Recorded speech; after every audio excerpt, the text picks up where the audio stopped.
Aim right, achieve big at KR Mangalam University. बाला साहब ठाकरे के time की जो शिवसेना थी और आज की जो शिवसेना है उसमें इतना अंतर क्यों दिखता है? बाला साहब ठाकरे हिंदुओं के साथ खड़े होते थे।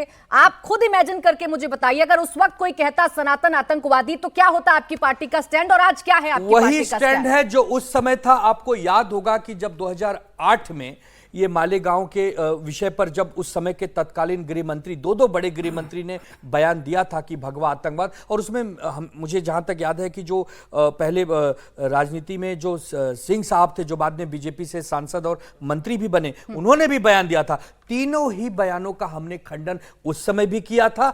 आज पृथ्वीराज चौहान साहब हो और चाहे कोई और हो, उनके बयान का भी हम खंडन करते हैं। अब तो आप उनके साथ में हैं, अपनों को समझाना तो ज्यादा आसान होता है। बीजेपी से प्रश्न करना जितना आसान है आनंद जी, उतना ही आसान समझाना है ना कांग्रेस को। बताइए, क्या आपके नेताओं ने बात की राहुल गांधी जी से? क्या आपके नेताओं ने बात की सोनिया गांधी जी से? आपने क्या बात की कांग्रेस के शीर्ष नेतृत्व से? बार-बार मत बदनाम कीजिए सनातन धर्म। सबसे पहले वही कह रहा हूं कि हम एक राजनीतिक दल है, वो एक राजनीतिक दल है। ना उन्होंने हमें विलय किया है, ना हमने उनमें विलय किया है। हम अपनी आइडियोलॉजी कहेंगे, आप हमें बुलाएं हमारी बात सुनने की। हम तो सैफरन लेके आए हैं ना, सैफरन तो हमारे दिल में है ना, भगवा तो हमारे दिल में है ना। इससे सरकार, इससे राजनीति, इससे कोई संबंध नहीं है। बसता है आपके गले में जो भगवा है, उसी भगवे पर दाग लगाने की कोशिश की जा रही है, और आप पलटकर पूछेंगे भी नहीं अपने साथियों से कि मेरे गले में पड़े हुए इस पट्टे पर क्यों दाग लगा रहे हैं। सिर्फ पूछेंगे नहीं, उनका हम निषेध करते हैं, डंके की चोट पर करते हैं। लेकिन आप ये नहीं दिखाएंगी। आप सिर्फ एक बात पकड़ के बैठेगी कि आप उनके साथ क्यों बैठे हैं।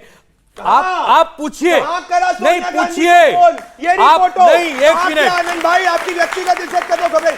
एक उद्धव ठाकरे का स्टेटमेंट बताइए। सोनिया गांधी जी को कहा गया, राहुल गांधी को कहा, मालेगांव की वर्डिक्ट के बाद तुमने जो किया कांग्रेस के शासनकाल में गलत किया। तभी अलायंस में नहीं थे, सोनिया गांधी के सामने इतना हिंदुओं के लिए खड़े होना भूल गया। नहीं, वो बताएंगे। हिंदुओं के दिल में बसते हैं, भगवा आपके दिल में बसता है, तो बता दीजिए कब पुराने समय ले जाओगे तो फिर मैं भी पूछ सकता हूं। टीडीपी के साथ सरकार आपने भी बनाई थी, क्या कहा पीडीपी के नेता ने देश के खिलाफ? आप बोलने लायक नहीं है, आप बोलने लायक नहीं है। अगर पुराने समय की आप निकालेंगे तो हम भी पूछेंगे कि आपने पीडीपी के नेताओं के साथ सरकार बनाई, लालच में बनाई, उन्होंने हमारे देश के खिलाफ जहर काम किया है, और आप उनके साथ जाते हैं।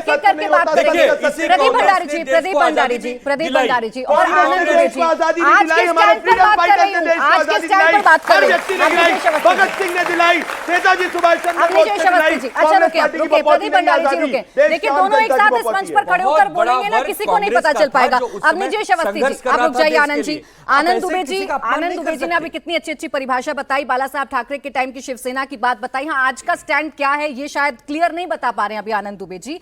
ये साजिश आपको किसकी लगती है? इस साजिश के पीछे कौन से वो चेहरे हैं जो एक्सपोज होने चाहिए और सबके सामने आने चाहिए, जो गिरफ्तार करना चाहते थे मोदी जी को, मोहन भागवत जी को और योगी आदित्यनाथ को?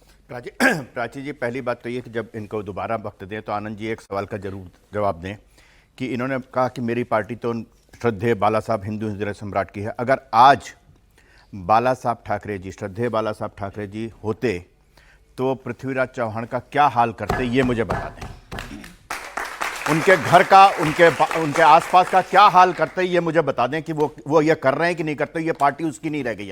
अब ये पार्टी बाला साहब ठाकरे की नहीं रह गई। पहली बात तो ये। दूसरी बात, आप एक बात बताइए कि ये तो आज साध्वी प्रज्ञा जी ने बोला है ना, उससे पहले 2002 के पश्चात जब मुख्यमंत्री थे नरेंद्र मोदी, तब सीबीआई से कितने घंटों पूछ होती थी।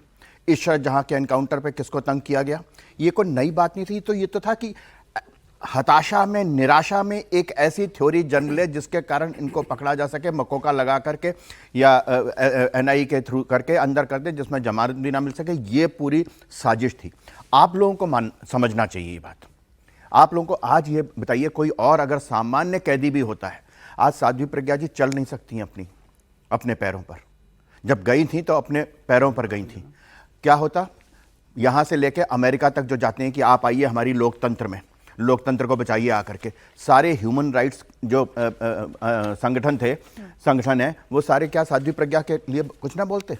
आज कोई नहीं बोल रहा। इस देश में हिंदू वो अकेला व्यक्ति है जिसके बारे में इस देश में नहीं बोलते, इस देश के बाहर नहीं बोलते। आप एक बात बताइए कि पहलगांव के जिन्होंने मारा, उसके बारे में कांग्रेस कहती है, क्या कहती है कि आप कैसे सबूत कह रहे हैं कि पाकिस्तान से आए थे, ये तो हमारे ही थे। मतलब पाकिस्तान को क्लीन चिट देना। उसके बाद क्या कहते हैं, संसद में क्या कहा, संसद में कहा ऑपरेशन सिंदूर ये तो एक तमाशा था। आर्मी का इससे ज्यादा बड़ा अपमान नहीं हो सकता जो ऑपरेशन सिंदूर को तमाशा कहे।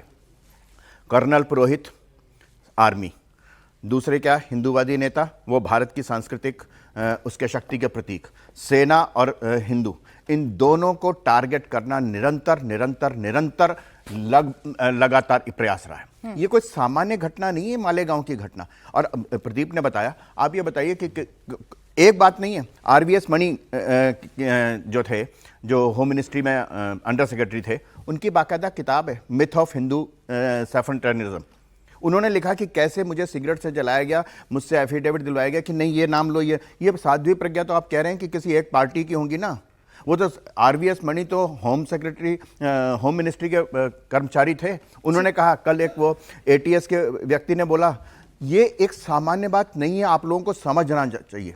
ये इतनी खतरनाक स्थिति थी कि इस देश में क्या हो सकता था अगर 2014 में यह सरकार न बदलती, तो हम लोग किस हालत में रहते इसकी आप कल्पना भी नहीं कर सकते।